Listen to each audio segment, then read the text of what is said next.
같이 함께 읽겠습니다. 욥이 여호와께 대답하여 이르되 주께서는 못하실 일이 없사오며 무슨 계획이든지 못 이루실 것이 없는 줄 아오니 무지한 말로 이치를 가리는 자가 누구니이까.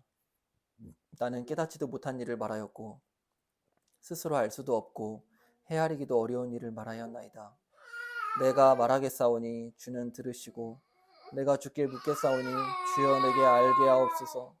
내가 주께 대하여 귀로 듣기만 하였사오나 이제는 눈으로 주를 배웁나이다.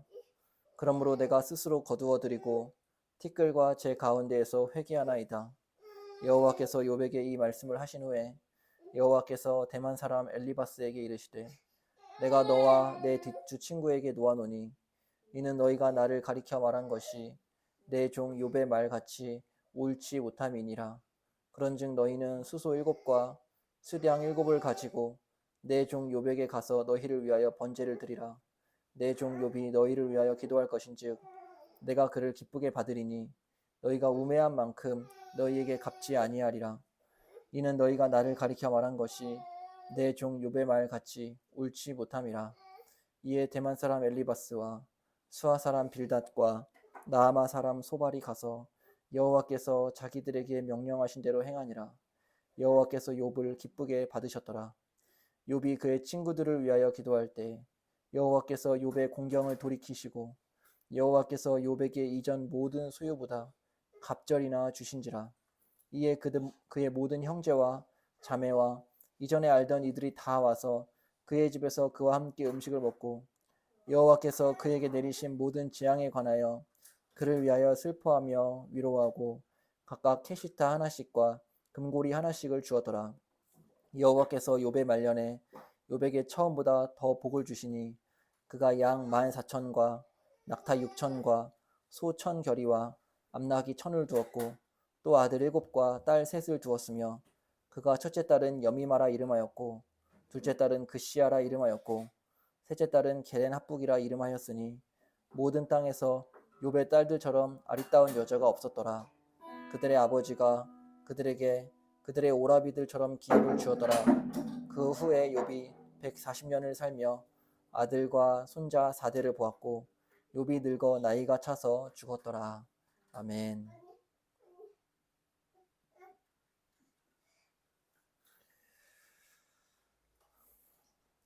욥기 42장은 욥기의 마지막 장입니다. 욥기의 주제는 어떻게 의인이 고난을 받을 수 있는가입니다. 욥은 하나님 앞에서 의롭고 경건하게 살았던 사람입니다. 그러나 그에게 큰 고난이 임했습니다. 욥은 부유한 사람이었습니다. 그러나 욥은 자신이 가진 모든 재산을 잃었습니다. 소, 나귀, 양, 낙타 모든 것들을 다 잃고 말았습니다. 평생을 살면서 쌓은 재산이 한순간에 사라진 것입니다. 또한 욥은 건강한 가정을 소유하고 있었습니다. 그에게 있었던 7명의 아들들과 3명의 딸들 한순간에 모두 다 죽어버렸습니다. 10명의 자녀를 한순간에 잃어버린 것입니다. 그리고 마지막으로 욥은 심각한 병에 걸려 건강까지 잃고 말았습니다. 욥의 온 몸에 악성 종기가 생겨서 극심한 고통을 겪었습니다. 재를 뒤집어 쓰고 질그릇 조각으로 몸을 긁어야 할 정도로 끔찍한 고통을 당하였습니다. 더 나아가 욥은 아내와의 관계도 깨졌고 친구들 또한 욥을 정죄하기에 이르렀습니다. 어떻게 욥이라는 의인이 이런 고난을 받을 수 있을까요? 욥기에서 욥은 이 문제에 대해 끊임없이 고민하고 하나님께 질문을 하였습니다. 욥에게 찾아온 3명의 친구들은 욥이 죄를 지었기 때문에 이런 고난을 당한다고 말하였지만 그것은 정답이 아니었습니다. 그리고 드디어 욥은 하나님을 배웠고 하나님 앞에 엎드려 회개하였습니다. 5절에서 6절을 보시면 내가 주께 대하여 귀로 듣기만 하였사오나 이제 눈으로 주를 배움나이다. 그러므로 내가 스스로 거두어드리고 티끌과 제 가운데에서 회개하나이다. 6절에서 욥이 회개하였다라고 말씀하고 있는데요. 이것은 욥이 이 회개라는 이 단어가, 여기서 쓰인 이 단어가 욥이 어떠한 특정한 죄를 지었기 때문에 하나님 앞에 죄를 회개했다라는 의미가 아니고요. 자신의 모습을 돌아보면서 하나님 앞에 크게 슬퍼했다라는 의미입니다. 욥은, 고난당한 욥은 하나님을 만나자 그 앞에서 그냥 펑펑 울었던 것입니다. 욥이 하나님 앞에서 이렇게 슬퍼한 이유는 무엇일까요? 욥이 무언가를 깨달았기 때문입니다. 욥은 두 가지를 깨달았습니다. 하나는 하나님이 어떤 분이신지와 또 하나는 자신이 누구인지입니다. 먼저 욥은 하나님이 어떤 분이신지를 깨달았습니다. 2절을 보실까요? 2절을 보시면 주께서는 못하실 일이 없사오며 무슨 계획이든지 못 이루실 것이 없는 줄 아오니. 욥이 알게 된 하나님은 못하실 일이 없으신 하나님입니다. 하나님의 능력을 알게 된 것입니다. 욥이 고난을 당하는 것과 하나님이 전능하시다는 것이 무슨 연관이 있을까요? 하나님이 전능하시다는 것은 고난당하는 자가 하나님을 의지할 수 있다는 중요한 사실입니다. 우리는 내가 생각하는 일만, 내가 계획하는 일만, 내가 이해되는 일만 하나님이 행하실 거다라고 우리는 생각하면서 살아갑니다. 그러나 보십시오. 주께서는 못하실 일이 없사오며, 즉 우리가 생각하는 것보다 훨씬 더 많은 일들을 하나님은 하신다 이것입니다. 왜냐? 그분은 전능하신 분이시기 때문입니다. 여러분, 우리가 고난을 당하는 이유가 무엇일까요? 내 스스로가 그 고난의 문제를 해결할 수 없기 때문에 우리는 고난을 당합니다. 인생이 내 힘으로 다 해결되면 좋겠지만 그렇지가 않습니다. 욥은 자신의 재산을 다 잃었고 가족들도 잃었고 자신의 건강까지도 다 잃어버리는 엄청나게 큰 고난을 당하였습니다. 만일 욥이 전능하였다면, 그에게 능력이 있었다면 자신의 재산을 지킬 수 있었을 것이고 그의 가족과 건강까지 잃지 않았을 것입니다.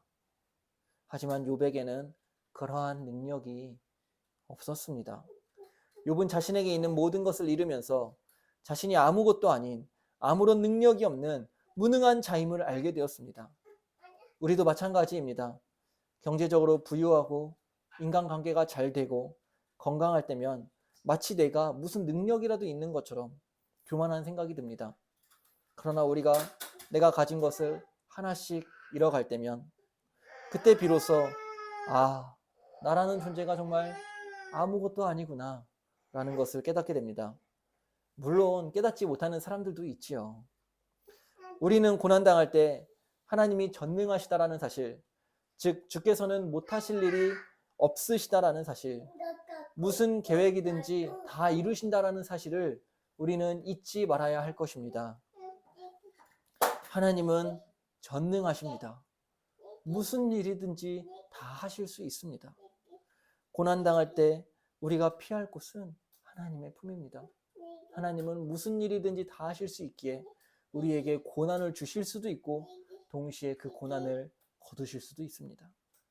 하나님 아버지, 그분은 전능하신 능력으로 당신의 자녀를 품어주실 것입니다.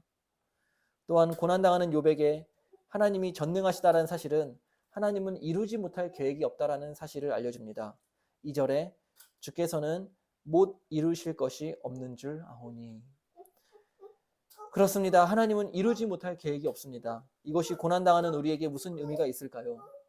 우리는 내 계획이 실패할 때 고난을 겪습니다. 내가 계획했던 사업이 실패할 때, 내가 계획했던 결혼이 실패했을 때, 내가 계획했던 인간관계가 실패했을 때, 내가 계획했던 내 인생의 계획이 틀어졌을 때 우리는 큰 고난을 겪습니다. 그러나 하나님은 이루지 못할 계획이 없으십니다. 이 사실이 얼마나 감사합니까? 내 인생은 내 계획대로 되지 않습니다. 내 인생은 하나님의 계획대로 됩니다. 잠언 19장 21절에 사람의 마음에는 많은 계획이 있어도 오직 여호와의 뜻만이 완전히 서리라. 이 말씀을 반드시 기억합시다. 하나님이 우리의 인생의 주인이십니다. 내가 내 인생을 설계하는 것보다 하나님이 내 인생을 설계하시는 것이 훨씬 안전합니다. 내 인생의 운전대를 내가 쥐면 안 됩니다. 하나님 아버지 전능하신 능력으로 내 인생의 운전대를 주시고 내 인생을 인도하여 주시옵소서. 그것이 훨씬 안전합니다. 그것이 훨씬 선합니다. 그리고 그것이 훨씬 지혜로운 인생입니다. 그러므로 우리는 여호와 하나님께 우리의 인생을 맡겨야 합니다. 시편 37편 5절에 내 길을 여호와께 맡기라. 그를 의지하면 그가 이루시고. 아멘. 두 번째로 욥은 자신이 누구인지를 비로소 알게 되었습니다. 3절에 무지한 말로 이치를 가리는 자가 누구니까 나는 깨닫지도 못한 일을 말하였고 스스로 알 수도 없고 헤아리기도 어려운 일을 말하였나이다. 처음에 고난을 당한 욥은 의롭고 경건하게 살아온 자신에게 이런 고난이 임하는 것이 이해되지 않았습니다. 이러한 욥에게 하나님은 자연세계를 보여주셨습니다. 동물들의 세계를 보여주셨습니다. 그리고 욥에게 하나님이 자연세계를, 동물세계를 통치해 가신다라는 사실을 말씀하셨습니다. 하나님은 욥에게 끊임없이 자연세계를 보여주시면서 이렇게 말씀하셨습니다. 너가 이것을 아느냐? 너가 이것을 아느냐? 너가 이것을 아느냐? 욥은 자신에게 임한 고난의 의미를 이해하기에 앞서 이 자연세계조차 욥은 이해할 수 없었던 아무것도 모르는 무지한 존재였던 것입니다. 인간의 짧은 지혜로는 창조세계 안에 나타난 하나님의 지혜를 우리가 어찌 다 이해할 수 있겠습니까? 하나님이 창조세계에서 행하시는 일들에 대해서 우리가 하나라도 제대로 대답할 수 없는데 어찌 욥에게 고난을 허락하신 그 하나님의 놀랍고 오묘한 통치에 대해서 우리가 함부로 하나님을 따지며 함부로 하나님께 말할 수 있을까요? 욥은 자신이 무지한 자이고 깨닫지도 못하는 자이며 스스로 아무것도 할 수 없는 자임을 고백하였습니다. 그리고 자신에게 당한 고난을 감히 헤아릴 수도 없고 감히 이해할 수도 없는 그러한 무지한 자이군요 라고 고백하면서 하나님 앞에 엎드렸습니다. 그래서 욥이 펑펑 운 것입니다. 말씀을 맺겠습니다. 사랑하는 성도 여러분, 우리의 가장 큰 착각이 무엇일까요? 우리의 인생에서 내가 이해되는 일만 일어나야 한다고 생각하는 것입니다. 많은 신앙인들이 빠지는 오류 가운데 하나는 내 인생에 일어나는 모든 고난을 나름대로의 지혜와 원인과 결과로 해석하려고만 한다는 것입니다. 그래서 아주 구체적으로 내 인생에 일어나는 고난을 해석하려고 합니다. 내 인생에 일어나는 이러한 고난은 이러한 원인 때문에 일어나는 것일 거야. 내가 지금 나의 사업이 잘 안 되는 이유는 내가 지금 이것을 잘못해서 그런 것일 거야 라고 하면서 그 인생에 일어나는 모든 고난을 원인과 결과로 해석하려고만 합니다. 물론 원인과 결과가 아주 분명하게 보이는 고난도 있죠. 그러나 욥의 고난과 같이 의인의 고난이 사실은 원인과 결과로 이해되지 않습니다. 욥기를 통해 우리에게 전해주는 메시지는 이것입니다. 하나님은 전능하시며 당신의 계획을 반드시 이루신다는 사실과 또 하나는 우리는 하나님 앞에서 무지하며 모든 것을 감히 다 깨달을 수도 없는 자이다 라는 것입니다. 하나님이 우리를 이 세상에 창조하시며 인생 해답지를 우리에게 주시진 않으셨습니다. 이해되지 않은 일을 만날 때 그것의 의미를 다 이해할 수 없다는 것입니다. 우리가 이해되지 않는 일을 만날 때 할 수 있는 것은 오직 여호와를 경외하고 죄를 짓지 않는 것입니다. 그리고 고통이 괴로울 때 하나님 앞에 슬퍼하면서 하나님께 도움을 구하는 것입니다. 우리의 고난을 모두 다 해석하려고 하기보다는 하나님을 의지합시다. 하나님을 의지합시다.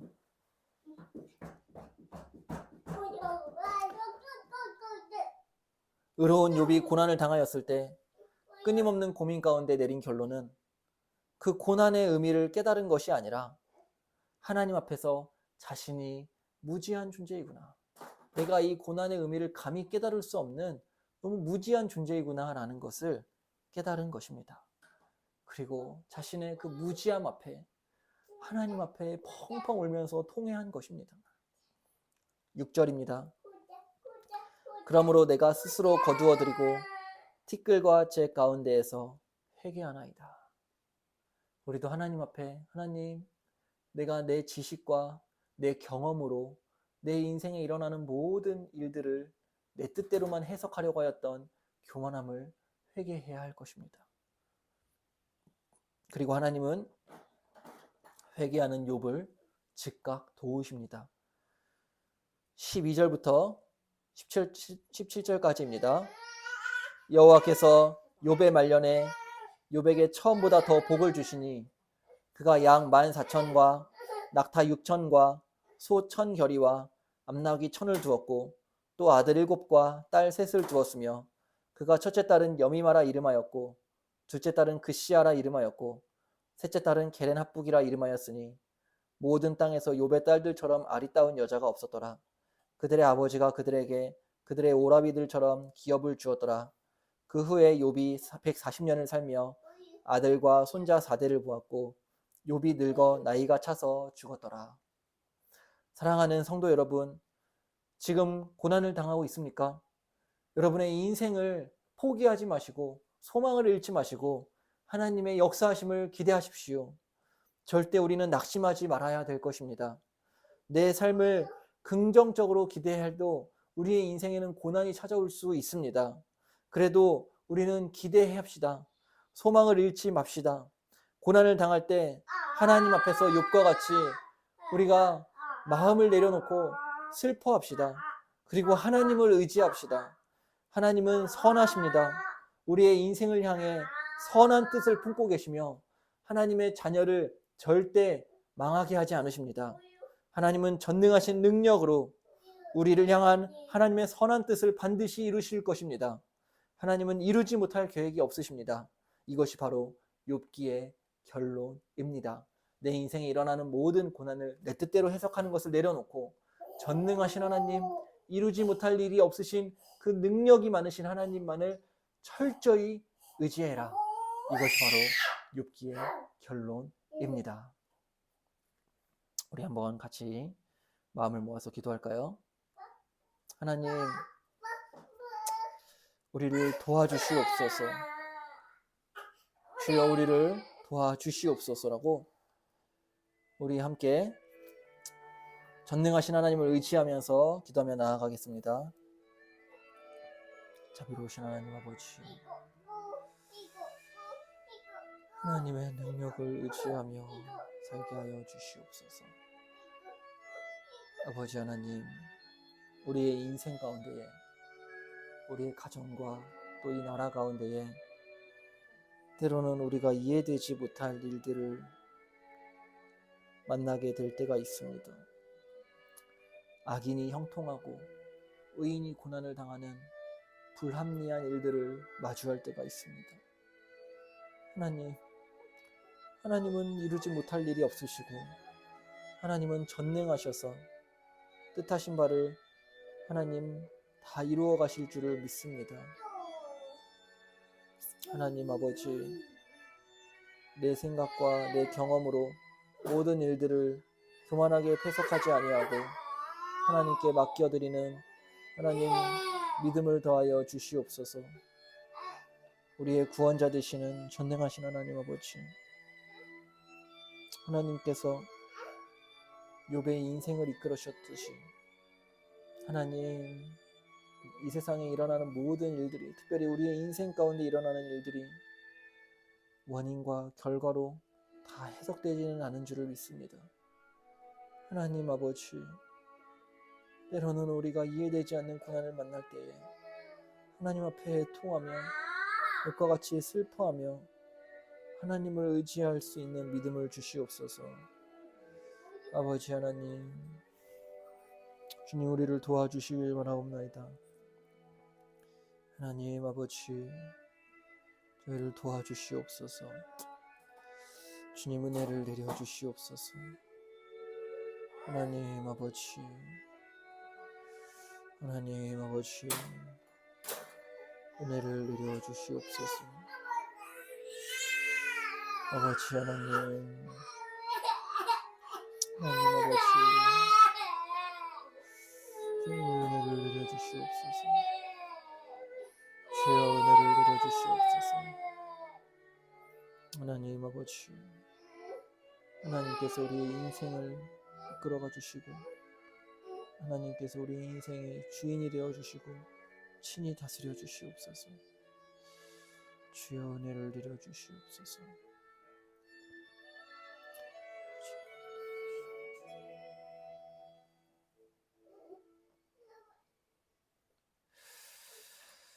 하나님 아버지, 어떤 때이든지 어떠한 상황이든지 하나님만 의지하며 살아가는 믿음을 주시옵소서.